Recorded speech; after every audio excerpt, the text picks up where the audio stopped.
splat. Stop, let this shit slide and get your lick back. And get your lick back. Get your lick back. If a nigga owe you something, ain't no chit chat. Better stay up out the way, don't get your shit splat. Stop, let this shit slide and get your lick back. And get your lick back. I feel like I'm JX. J-Way. I'm a perfectionist. Adderall got me restless. I'm gone. Run with a wild crew, they get reckless. Young boy, come up off that neck. Into the trends. See a lead, be the band. Good evening. Good evening. Good morning. And welcome to another episode of Post Game Podcast. We got some, we got some breaking news. Oh, no. He got paid in the building, man. We got some breaking news. And the more I think about it, the worse. The more I think about it, the worse it's starting to look. But in the wake of obviously the NBA draft was a couple days ago, whenever it was, and free agency is heating up. It starts July 6th, but there's already been talks. There's already been trades. There's already been talks about teams agreeing on deals. There was some mutual, and I say there was some mutual agreements and talks between Malik Beasley and the Detroit Pistons. You know, the going into the offseason, we knew the primary, no matter what we do, we want to lock in Malik Beasley long term, figure things out. If we can make something happen with Dennis Schroeder, cool. That's secondary. Tim Hardaway, similar situation. We'll see how it goes. But Malik Beasley, primarily, we wanted to secure. He did right by us. He did a short-term deal. We talked about it yesterday. He had a 1-year prove deal. He beyond proved himself. He had a good regular season. He had to put it lightly, he had a shaky playoff series. And, as I was looking for the graphic, let me move my head for all those that are watching. There you go. For all those watching the visual on YouTube, that is how our playoffs ended. It ended on an opportunity for Malik Beasley to hit a three in the corner, and he dropped the ball. Literally, he dropped the ball. Literally and figuratively dropped the ball. And he may have fumbled another bag, if we're being real, because today the announcement came out that he is being investigated for gambling. Not just gambling on NBA games. Very, very frowned upon in sports, certainly within the sport that you participate in. And when you appear to have, had some very peculiar plays and uncharacteristic performances in the playoffs, and then it comes out later on that you've been gambling, it really makes you wonder, and it just doesn't look good. Now, who's to say whether he threw any games? I don't want to believe that's the case, but I do understand gambling hits people in different ways. He's not a max player making hundreds of millions of dollars.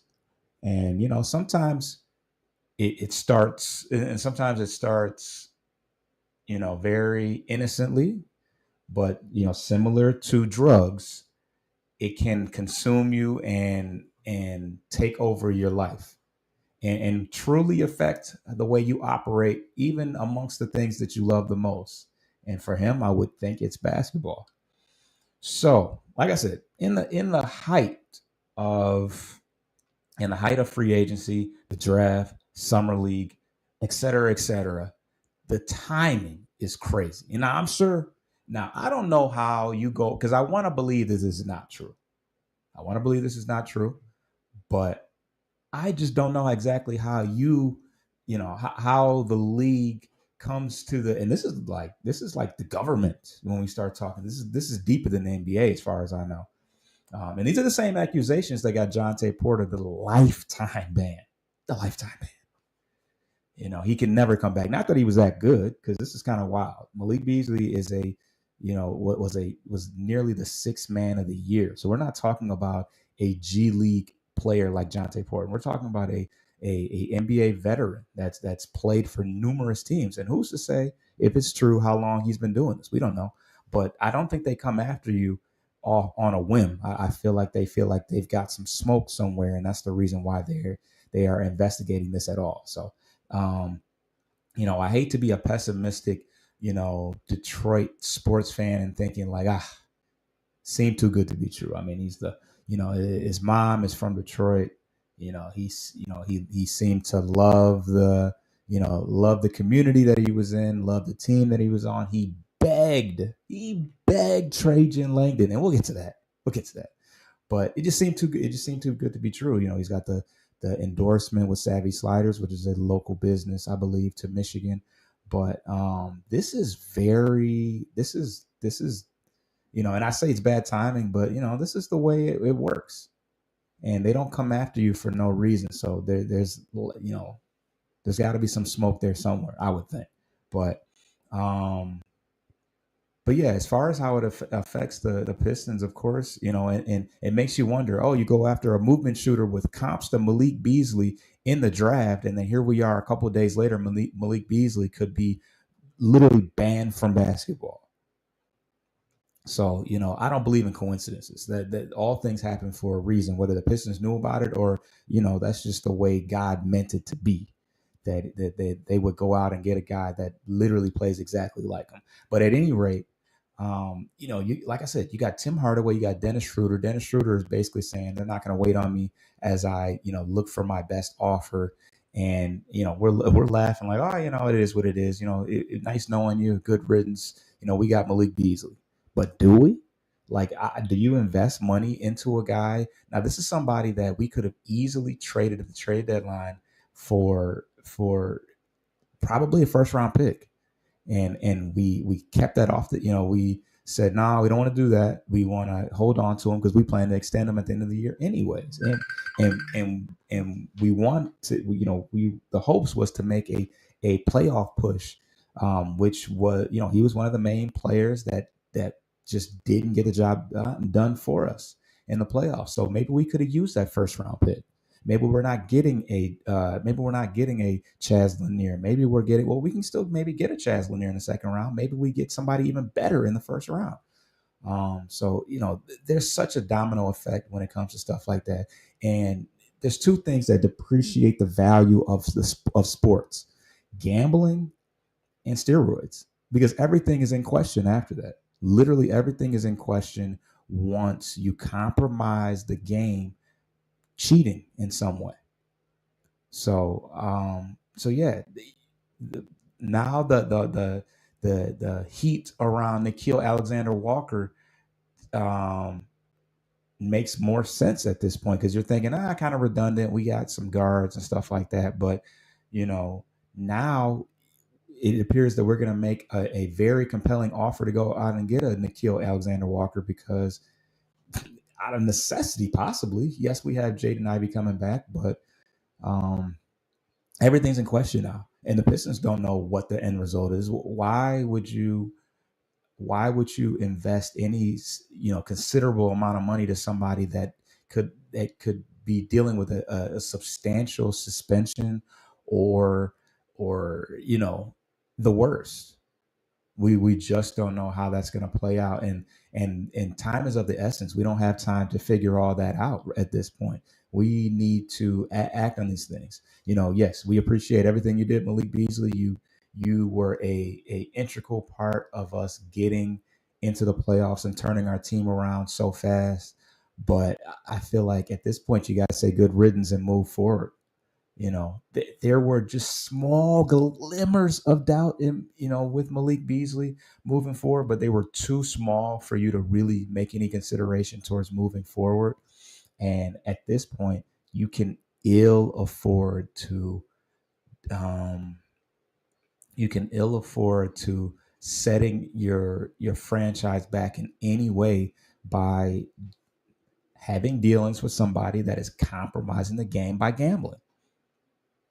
It's a personal choice, and I know that I'm kind of indicting him before all the results are out and stuff like that, but I revert back to what I said previously. They don't come after you unless there's some smoke somewhere. It just wouldn't make any sense. I mean, like, of all people, why the Detroit Pistons? Why the nearly outside of Cade Cunningham, the MVP of the team, gets investigated for cheating?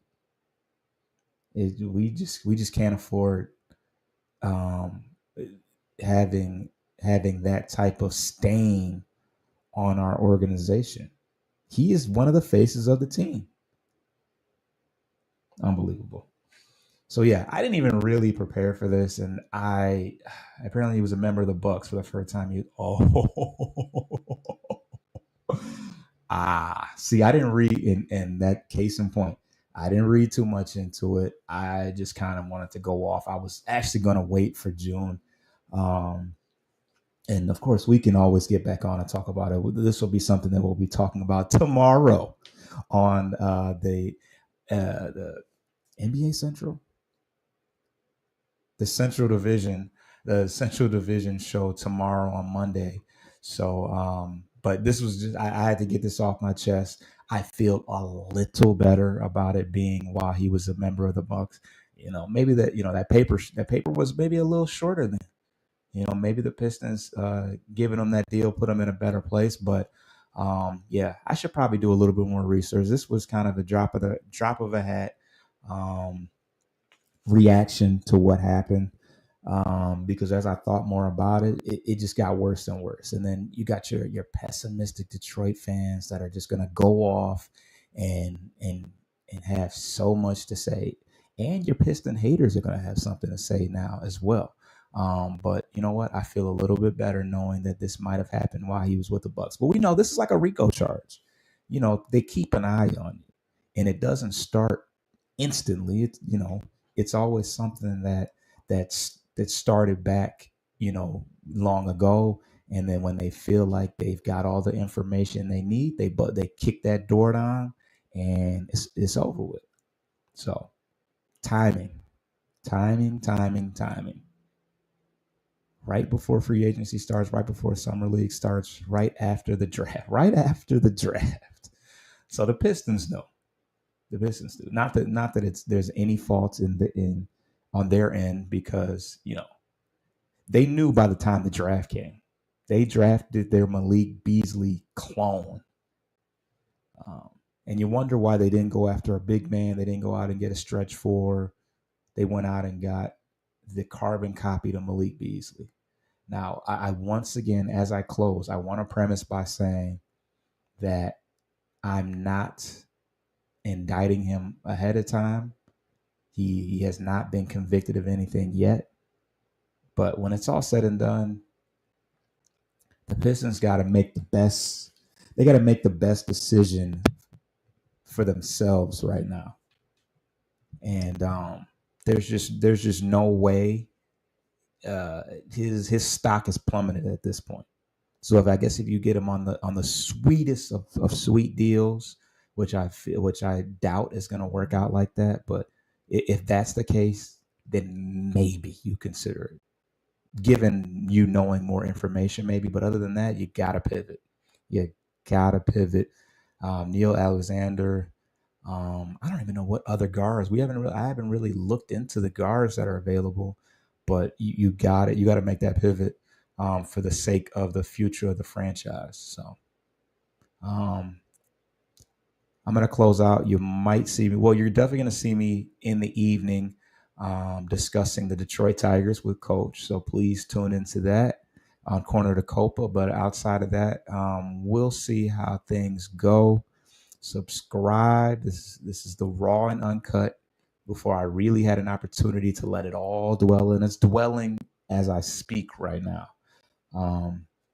But yeah, I'm gonna do a little bit more investigation to see what's going on, and we'll be back tomorrow for certain talking basketball over with the Central Division homies, Tate, Pay, J3, Sports Love and Hip Hop, June, of course, all those guys. It's your boy Foster. Shout them out.